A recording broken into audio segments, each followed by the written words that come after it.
Sagrada, no livro dos Salmos, o Salmo de número 85 nesta manhã, e como você pôde observar, nós não temos nenhum cântico para o Salmo de número 85. Geralmente nós cantamos um cântico relacionado ao Salmo, que haverá uma exposição, e dessa vez nós não temos nenhum cântico, eu não consegui encontrar nenhum. Conversei com algumas pessoas, e elas também não conseguiram. Solta abaixo mesmo, é esse mesmo, André? Obrigado. Nós não conseguimos encontrar um cântico, mas eu confesso para vocês que durante esta semana, ao estudar o Salmo de número 85, meu coração queimou com este salmo. O Heron está lembrando da questão do berçário, já foi dito, Heron, mas se alguma criança então precisar chorar, vá lá no berçário, lá você consegue ouvir a mensagem, tem um sistema de som lá que você poderá ouvir a exposição da mensagem também. Tranquilos? Você vai dizer, vocês não gostam de igreja de crianças que choram? Nós amamos crianças que choram. Eu tenho 2 netos. Então eu amo criança que chora. É que muitas vezes sua criança poderá chorar e o choro dela vai no vídeo também. E vai ser colocado lá no YouTube, o chorinho dela. Se você quiser divulgar isso, ótimo, fique à vontade. Mas se você quiser divulgar isso, existe o berçário. Você pode levar a sua criancinha lá no berçário, você ouvirá a mensagem direitinho, tudo bem, tá bom? Então eu estava dizendo para vocês que durante essa semana, enquanto eu estudava o Salmo de número 85, o meu coração de fato queimou com esta mensagem. E ao me lembrar de um teólogo no passado, John Owen, ele dizia, se a palavra de Deus habitar poderosamente em vós, ela sairá com poder de vós. Como essa palavra habitou no meu coração durante toda a semana, a minha oração é para que ela saia com poder do meu coração para o seu coração, na manhã desse domingo. Vamos ler o Salmo de número 85. Favoreceste, Senhor, a tua terra, restauraste a prosperidade de Jacó, perdoaste a iniquidade de teu povo, encobriste os seus pecados todos, a tua indignação reprimiste a toda, do furor da tua ira te desviaste. Restabelece-nos, ó Deus da nossa salvação.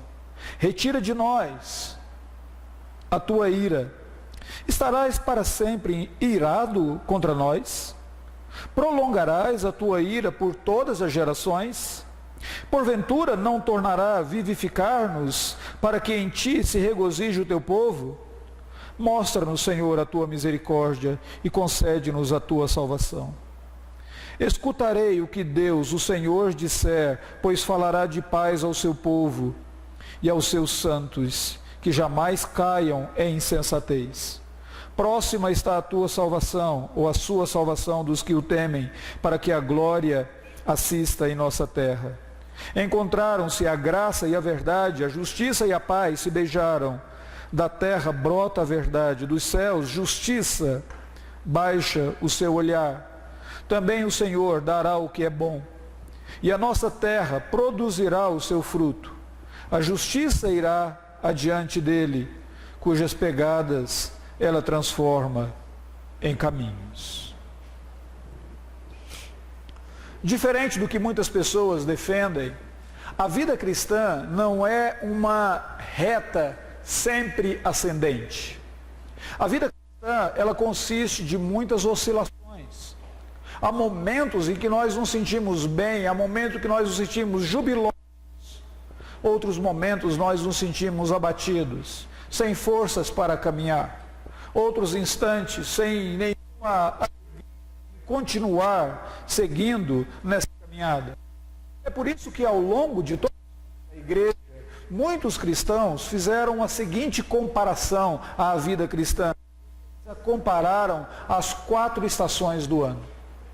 Eles diziam que há momentos na vida cristã que poderiam ser comparados à primavera e o verão, onde flores, frutos, cantos dos pássaros parecem fazer parte da vida do crente. Em outras ocasiões, parece mais com o outono e com o inverno. As folhas caem, o ânimo se vai, e naquele inverno você olha e parece não haver muita vida. Essa realidade também, dessa oscilação na vida cristã, ela é cantada nos hinos, na inária cristã. Se você pegar um inário e observar, você encontrará hinos de muito júbilo. Minha alma louva ao Salvador, Jesus, teu Rei, teu Salvador. Sim, sobre a cruz morreu em meio a um lugar e salvou. Parece tão alegre esse hino. Por outro lado, tem outros hinos que diz: segura bem a minha, pois eu tão frágil sou, ó Salvador. Eu não me atrevo a dar jamais um passo sem o teu amparo, Cristo, meu Senhor. Parece que tem momentos de muito júbilo e outros momentos de abatimento. Há momentos que nós acordamos jubilosos, outros dias que nós não queremos nem sair da cama. Que a noite perdurasse um pouquinho mais, porque nós não temos muito ânimo de sair da cama. Talvez o melhor lugar da Bíblia Sagrada em que você note essa relação na vida cristã de maneira mais clara seja o livro dos Salmos. O livro dos Salmos, ele é repleto dessas orações e desses cânticos que os servos de Deus no passado fizeram, onde eles abriram o coração, onde eles colocaram as suas emoções, os seus medos, os seus temores, as suas alegrias, seus desânimos. Calvino chamava o livro dos Salmos de a anatomia da alma humana. Parece que aqui nos Salmos, de fato, Deus nos permite olhar para a alma do crente e ver como a alma do crente está em algumas situações. No livro dos Salmos, nós encontramos essas respostas do povo de Deus, que foram inspiradas pelo Espírito Santo, é verdade, a essas atitudes, essas circunstâncias que os servos de Deus viveram num mundo marcado por aflições. É por isso que o Salmo de número 85 nos traz um pouquinho dessa anatomia da alma de alguém que orou e buscou graça de Deus em um momento em que essa pessoa se sentia e olhava ao redor e via o povo de Deus desolado, desanimado.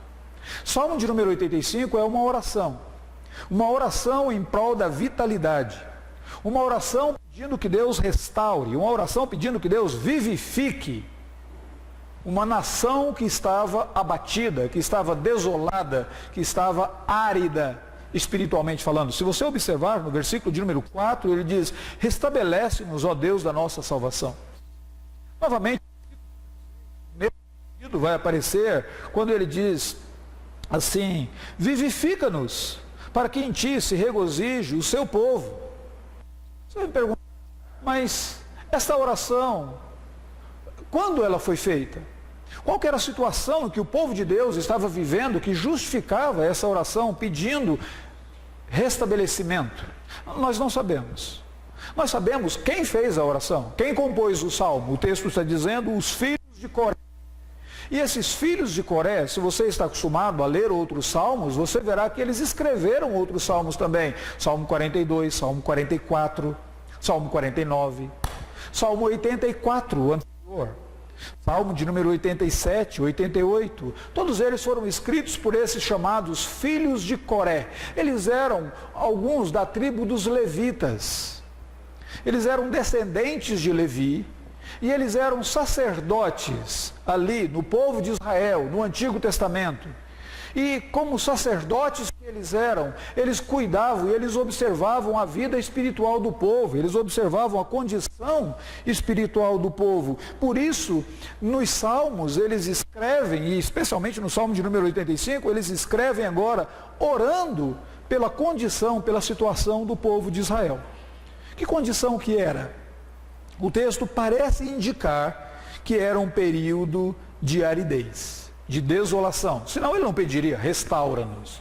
Senão ele não pediria vivifica-nos. É como se ele estivesse dizendo: nós não estamos em um dos períodos gloriosos da nossa história, mas nós estamos em um período de abatimento. Alguns acreditam que esse período de abatimento foi logo quando o povo de Israel voltou do cativeiro da Babilônia, e eles chegaram na Terra Prometida, e eles olharam a situação do que estava lá, Jerusalém destruída, o templo totalmente destruído, e eles olharam e eles disseram: Deus, restabelece-nos, vivifica-nos como nação novamente. Outros acreditam que esse tempo seria aquele tempo de Neemias.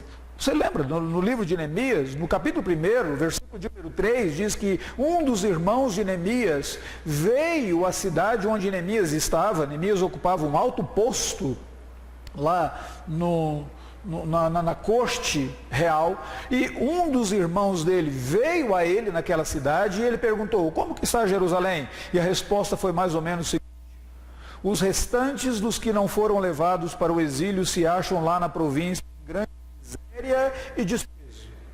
Os muros de Jerusalém estão derribados, as portas estão queimadas. Se essa era a ocasião, isso justificava, dizendo: restaura, Deus, restabelece a nossa vida. Em outras palavras, o Salmo de número 85 ajuda a mim e a você a responder aquela pergunta: o que que eu faço quando espiritualmente eu não estou bem? O que que eu faço quando eu olho para a minha própria vida e eu vejo como se eu estivesse árido? Eu olho para a minha própria vida e eu me vejo desanimado, abatido, sem forças para continuar. O que que eu faço numa situação como essa? Claro que essa oração foi primeiramente direcionada para o povo de Israel, mas ela pode muito bem ser aplicada para a igreja hoje e até mesmo para a vida dos cristãos individuais, porque a Bíblia diz, o próprio apóstolo Paulo diz que tudo que foi escrito para o nosso ensino, para a nossa edificação. E este salmo, então, foi escrito para o nosso ensino, para a nossa edificação, para que pela consolação das Escrituras tenhamos esperança. A mensagem desse salmo tem esse objetivo: trazer esperança para quem já está perdendo esperança. Por isso é uma oração pedindo: Deus restaura, Deus vivifica o meu coração, porque eu me encontro árido nesse momento. Eu gostaria de observar com vocês duas coisas apenas nesse salmo, nesta manhã. Em primeiro lugar, quando é que eu e você precisamos orar a Deus pedindo vivificação? Quando é que nós precisamos orar a Deus pedindo que Ele restaure a nossa vida, que Ele vivifique a nossa vida, que Ele opere no nosso coração? Essa é a primeira coisa. Segunda coisa, como nós devemos fazer isso? Primeiro, quando é que nós precisamos fazer isso? Dê uma olhada nessa oração. Observe o Salmo de número 85 e você vai observar alguns indícios ali. Ele começa o Salmo dizendo assim: favoreceste, Senhor, a tua terra, restauraste a prosperidade de Jacó, perdoaste a iniquidade, cobriste os seus pecados todos, reprimiste a tua indignação. Em outras palavras, os verbos todos aí estão no passado. O salmista está dizendo: Deus, o Senhor já fez alguma coisa gloriosa na vida do teu povo no passado. O Senhor olhou para o teu povo com favor, o Senhor olhou para o teu povo com graça, o teu povo foi perdoado, o teu povo naquele momento se jubilava, tinha alegria no coração. Não é isso que está acontecendo agora. Agora, Deus, nós precisamos de restauração. E aqui nós temos uma primeira indicação. Tanto, olhando para esse salmo, nós podemos ver e contemplar a nossa própria vida. Quando é que nós precisamos orar pedindo a Deus que vivifique a nossa vida? É quando a alegria pelo favor, pela graça de Deus, ficaram lá no passado. No presente você não consegue ver muitas razões de alegria. No presente você não consegue ver muitas razões de júbilo em Deus. Mas você se lembra muitas vezes lá do passado. Quando eu era moço, a nossa mocidade fazia isso e aquilo outro. Lá na nossa igreja nós tínhamos acampamentos dessa e dessa forma. 100, 200, 300 pessoas, as pessoas disputavam por participar. Nós fazíamos um trabalho evangelístico nas praças, nas ruas, cantávamos aqui, ali e acolá. E hoje? Eu vou à igreja aos domingos. É como se toda aquela alegria de servir a Deus, de ter uma empolgação com o Senhor, tivesse ficado lá no passado. Quando isso se torna uma realidade, eu tenho que dizer: Deus vivifica o meu coração. É como se os indicativos da minha devoção a Deus, da minha alegria no Senhor, em servir a Deus, ficaram lá no passado. Em segundo lugar, o salmista diz assim no versículo de número 4, restabelece-nos, ó Deus da nossa salvação, retira de sobre nós a tua ira. Quando é que nós precisamos orar, suplicando a Deus que vivifique o nosso coração? É quando nós nos sentimos como objetos da indignação de Deus. É como se nós percebêssemos, Deus está indignado contra nós. Deus não está contente com a maneira como estou vivendo. Deus não está contente com a maneira como estou fazendo. Deixa eu lembrar vocês, se tem alguma coisa que retira de nós toda a alegria e a certeza de que Deus está contente conosco, é quando nós estamos vivendo no pecado. Quando você está vivendo no pecado, não tem muita alegria em cantar, não tem muita alegria em cultuar a Deus, não tem muita alegria em pregar o Evangelho para outra pessoa. Salmo de número 137, nesse aspecto, é um exemplo, porque lá eles estão no cativeiro babilônico por causa do pecado, e lá eles fazem a seguinte pergunta: como que eu vou cantar o cântico do Senhor em terra estranha? O pecado é terra estranha para o crente. Então, quando o crente está vivendo uma vida pecaminosa, quando o crente está vivendo uma vida envolvido com impurezas, imoralidades, quando ele está vivendo uma vida desonesta, quando ele está tendo uma vida de amargura, de ódio, de péssimo relacionamento, ele não tem muita alegria em servir a Deus. Ele sabe que ele está errado, ele sabe que ele está em pecado. É como se ele estivesse orando no versículo de número 4, Deus, retira de sobre nós a tua ira. A maneira como eu estou vivendo, eu sei que não está agradando o Senhor. Então eu necessito ser vivificado. Terceiro lugar, quando nós não percebemos uma solução tão próxima. Já passou por algum problema que você olha e parece que você não vê o fim do túnel? Pois bem, o salmista faz justamente isso aqui. No versículo de número 5, ele diz assim, estarás para sempre irado contra nós? Prolongarás a tua ira por todas as gerações? Ele pergunta a Deus, ele diz, Deus, eu não estou vendo a solução desse problema. Será que o Senhor vai continuar irado? O Senhor vai continuar nessa atitude de não gostando, não tendo prazer naquilo que nós estamos fazendo? Senhor, eu não vejo a solução. Eu não estou vendo quando é que vai mudar, quando é que vai melhorar. Eu pensei que fosse semana passada, não deu certo. Pensei que fosse semana agora, também não deu certo. Deus, a minha vida está árida e essa aridez tem se arrastado por semanas, meses, anos. Quando você não vê uma solução tão próxima. Às vezes você vê muito ativismo, faz muita coisa, mas não tem crescimento. Você vê muito esforço, mas não tem solução. Você vê muita discussão, mas não tem amor, harmonia, não tem uma solução para a coisa. Você precisa orar e dizer, Deus, nós necessitamos de restauração. Restaura a minha vida. Em último lugar, quando parece que o regozijo em Deus foi perdido. Olha o versículo de número 6. Porventura não tornarás a vivificar-nos para que em ti se regozije o teu povo? Ele está dizendo, Deus, nós não estamos conseguindo nos regozijar em Ti. Martyn Lloyd-Jones foi um pregador britânico, pregou na abadia de Westminster grande parte da vida dele. Martyn Lloyd-Jones escreveu um livro que se tornou um clássico, muito agradável de ler. O título é Depressão Espiritual. Naquele livro, Depressão Espiritual, Lloyd-Jones, em um dos capítulos, ele fala de muitos que estão na igreja e eles estão cansados na obra do Senhor. Interessante porque ele deixa bem claro, eles não estão cansados da obra do Senhor. Eles estão cansados na obra do Senhor. Continuam trabalhando, continuam fazendo o trabalho, mas eles perderam a alegria, perderam o júbilo. Quando isso acontece, eles precisam dizer, vivifica-nos, ó Deus. Restaura-nos, Senhor. Traz júbilo para o meu coração.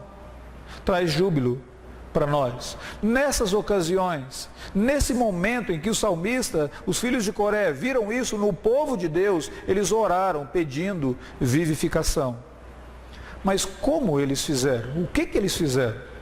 E talvez aqui esteja a solução agora, para mim e para você.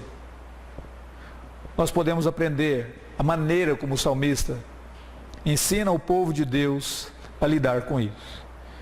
Primeira coisa que ele faz está aí nos 3 primeiros versículos. Eu disse para vocês que ele olha para o passado, correto? Mas ele não olha para o passado apenas para ficar preso ao passado. E aqui uma coisa que nós precisamos aprender claramente: o passado, ele é um péssimo estacionamento. Ele é um péssimo atoleiro. Mas ele é um mestre, um professor fabuloso. Ele nos ensina muitas coisas. Se eu olho para o passado, para viver no passado, eu me entristeço. Eu não encontro alegria no presente. Eu não encontro júbilo no presente. Mas se eu olho para o passado, para aprender com o passado se tornou um mestre para mim e para você. Fantástico. Por isso que o salmista, a primeira coisa que ele faz aqui, ele olha para o passado e ele lembra da graça de Deus. Favoreceste, Senhor, a tua terra, restauraste a tua prosperidade, perdoaste a iniquidade, encobriste os teus pecados. Ele olha e ele diz: o passado me mostra que Deus é bom. Ele foi bom comigo lá no passado e, portanto, eu posso confiar que Ele continuará sendo bom comigo no presente. John Bunyan, aquele que escreveu o livro O Peregrino, ele tinha um poema que dizia mais ou menos o seguinte: o seu amor no passado me persuade a confiar que no presente ou no futuro Ele continuará a cuidar. O salmista convida a mim e a você a olhar para o passado, não para lamentar o presente, chorar o presente, ficar atolado lá no passado, mas ele convida a mim e a você a olhar para o passado e ver a misericórdia de Deus lá no passado, a graça de Deus lá no passado. Primeira coisa que ele nos convida a ver: Deus favoreceu o povo dele, houve favor de Deus lá, Deus foi gracioso lá. Versículo de número 2 diz: Deus perdoou. Versículo de número 3, ele reprimiu a ira dele. É engraçado porque toda essa linguagem que ele usa é uma linguagem de salvação. Quando ele diz Deus perdoou os nossos pecados, ele está dizendo Deus realizou sacrifícios para nos trazer o perdão, para que o nosso pecado caísse sobre outra pessoa. E foi isso que Jesus fez por nós. Quando ele usa a expressão aqui, Deus fez com que a ira dele se desviasse, a linguagem que aparece aqui é propiciação, tampa pecados. A ira de Deus caiu sobre Jesus Cristo, sobre o Filho unigênito dele, lá na cruz do Calvário, para que ela não caia sobre mim e sobre você hoje, nunca mais. Ele está dizendo: Deus, lá no passado o Senhor foi gracioso, lá no passado o Senhor perdoou, lá no passado o Senhor agiu. Eu posso ter a esperança de que o Senhor vai continuar a fazer isso. Se você olhar para a bondade de Deus em anos da sua vida, você vai perceber que esse é o mesmo Deus a quem você serve, esse é o mesmo Deus que nós adoramos, esse é o mesmo Deus para quem nós cantamos. Essa é a mesma palavra de Deus. Então, olhe para o seu passado para aprender e vislumbrar a graça de Deus lá. Essa é a primeira coisa. A segunda coisa que ele nos ensina aqui é focalizar, suplicar em prol da verdadeira necessidade. Sabe o que acontece? Muitas vezes, quando eu e você estamos aborrecidos, pelo menos isso acontece comigo. Claro que vocês são perfeitos, vocês não têm as mesmas falhas que eu tenho, mas com alguém tão falho como eu, normalmente quando eu estou chateado, entristecido com alguma coisa, a minha tendência é começar a dar tiro para tudo quanto é lado, tentando acertar qualquer coisa, qualquer passarinho, qualquer objeto que se mova, porque muitas vezes eu não estou focalizando o verdadeiro problema, a verdadeira necessidade. Muitas vezes, quando nós nos sentimos desolados, desanimados, abatidos, nós também fazemos isso. Nós começamos a achar que o problema está aqui. Não, o problema está do lado de cá. Não, quem sabe do lado de cá. Não, apareceu agora dessa forma. O salmista, no Salmo 85, ele focaliza qual que era o verdadeiro problema. Então ele pede duas coisas somente. Primeiro, restaura-nos, Senhor. Segundo, vivifica no Senhor. O problema deles não era falta de prosperidade material. Tá bom, certo, o povo estava desolado, mas falta de prosperidade material era só um sintoma. não era a causa do problema. A causa do problema era a vida espiritual do povo. Então ele diz, restaura-nos, vivifica-nos. O problema deles não é que eles não encontravam os favores das outras nações. Claro, eles tinham inimigos que atacavam eles, é verdade isto. Mas aquele não era o principal problema. O principal problema é que eles necessitavam vivificação. Então ele ora, e no versículo de número 4, a mesma palavra que aparece no versículo 4 é a palavra que aparece no versículo de número 6. A raiz dela é shuv, no hebraico, que significa voltar, tornar. Então o que ele pede aqui? Duas coisas. Deus restaura, volta, restaura a nossa sorte, traga de volta aquilo que foi perdido. É claro, quando eu e você muitas vezes pecamos, o pecado causa algumas perdas na nossa vida. E algumas dessas perdas nunca mais serão reconquistadas. Você perdeu. O tempo que você perde hoje, nunca mais você terá. Eu queria que os adolescentes que jogam videogame o tempo todo aprendessem isso. O tempo que você perde, nunca mais você terá. Acabou. Você não vai reconquistar isso mais. O que você pode esperar é a oportunidade por novas bênçãos. E é isso que o salmista está dizendo: Deus, volta a nós. A tua graça nos dá nova oportunidade, novas bênçãos. Nós precisamos de bênçãos novas.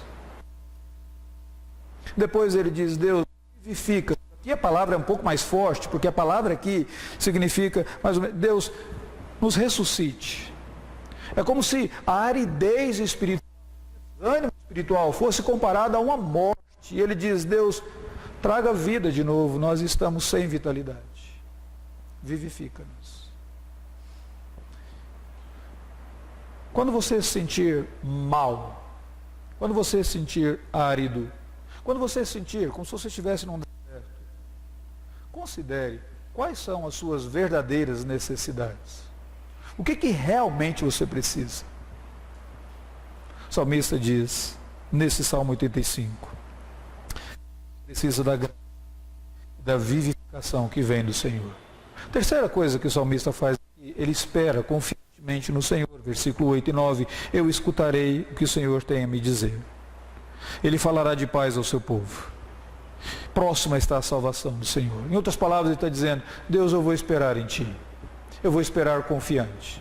Não é esperar como alguém que não tem esperança, mas é alguém que espera pelo sol. Que a nuvem pode encobrir por alguns momentos, mas o sol está lá. O que é passageiro é a nuvem, não é o sol que é passageiro. Esperar com confiança no Senhor. É isso que o Salmo 40 diz, eu esperei com confiança no Senhor e Ele me acolheu. Ou, é como o Salmo de número 4 que diz, de manhã, Senhor, eu coloco diante de Ti a minha petição e eu fico aguardando. O dia todo eu vivo um dia na expectativa de que o Senhor responda. Em último lugar, o salmista começa a considerar as promessas de Deus. E aí ele vai dizer, a partir do versículo de número 10, encontram-se a verdade e a justiça. Aliás, versículo 9 mesmo, não é? Próxima está a salvação do Senhor. Encontraram-se a graça e a verdade, a justiça e a paz se beijam. Aqui ele está falando de promessas futuras para ele. Não para mim e para você, mas para ele, futuras. Quando ele diz, a salvação do Senhor está próxima. Quando ele diz, a justiça e a paz se beijam, o encontro da justiça e da paz, ele estava olhando para as promessas de Deus que haveriam de acontecer. Eu e você podemos olhar para essas mesmas promessas de Deus, mas que para nós, no espectro do tempo, elas já aconteceram.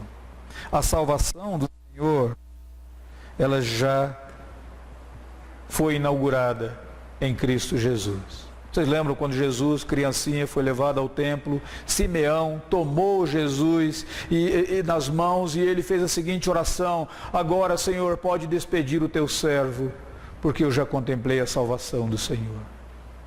O nascimento do Senhor Jesus foi justamente essa inauguração na história histórica. A salvação do Senhor que estava próxima, ela já foi inaugurada.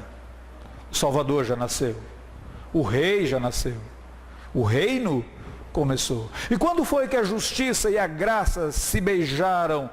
Palavra fantástica, que poesia linda! A justiça e a paz se beijaram na cruz do Calvário. A justiça de Deus, punindo Jesus por causa do meu pecado e do seu pecado, para que você e eu tivéssemos paz com Deus. Para ele não houve condescendência. Sobre ele caiu a ira do Pai, a ponto dele ter que dizer: Deus meu, por que me desamparaste? A ponto dele ter que experimentar na cruz do Calvário as amarguras e as angústias do inferno, para que por meio do sangue dele um novo e vivo caminho fosse aberto, para que eu e você andássemos por esse caminho e tivéssemos comunhão com Deus, o nosso Senhor. Olhe para as promessas de Deus,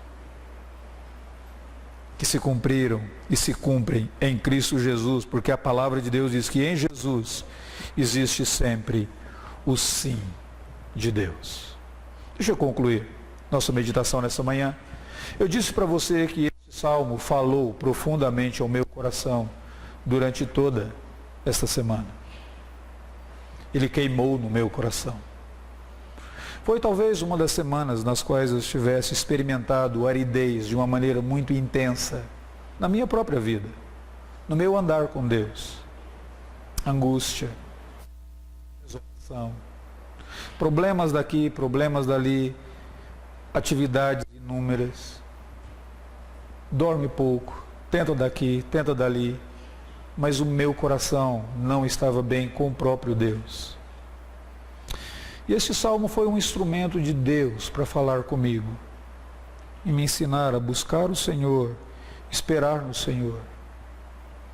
Eu gostaria que você aprendesse isso também nesta manhã. Olhe para o passado e veja que Deus é bondoso. Ele foi bondoso contigo lá no passado, Ele continuará a sê-lo. Existe graça para você nessa manhã. Focalize nos principais problemas que você está enfrentando. Eu poderia dizer que meu problema era o trabalho. Eu poderia dizer que meu problema eram as murmurações. Meu problema é aquele bendito do WhatsApp, instrumento do inimigo que não para de pop-up e trazer problemas e mais problemas para mim. Eu poderia dizer que meu problema eram os outros. Minha esposa, meu filho, meus filhos, meus netos, o cachorro lá de casa. Eu poderia focalizar em inúmeras coisas. Mas qual era e qual é o meu verdadeiro problema? Como que está o meu coração?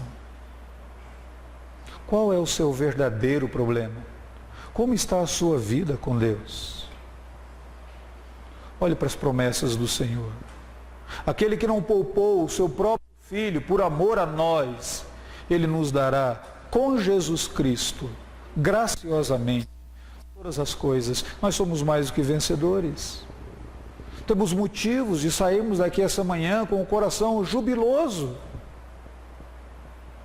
Suplique por vivificação. Diga: Deus, eu necessito ser vivificado nesta manhã. Transforma a minha vida. Vamos orar. Senhor, o nosso coração se encontra aberto diante de Ti. Não há nada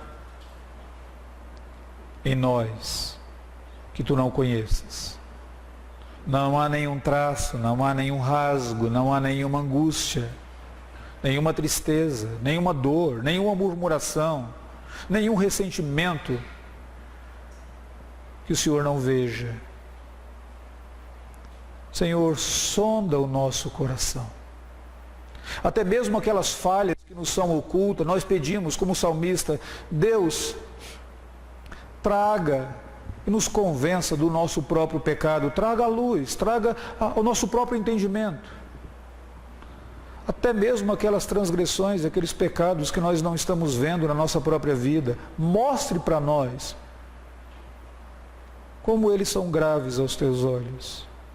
E ao fazer isso, que o teu Espírito que opera em nós arrependimento, quebrantamento, transforme-nos, mas vivifica o nosso coração. Nós queremos ter a alegria de um povo vivo que serve o Deus vivo. Queremos andar em comunhão contigo, jubilosos e com alegria, comunicando a outra geração que tu és Deus, que tu és bondoso. Essa é a nossa oração em nome de Jesus. Amém.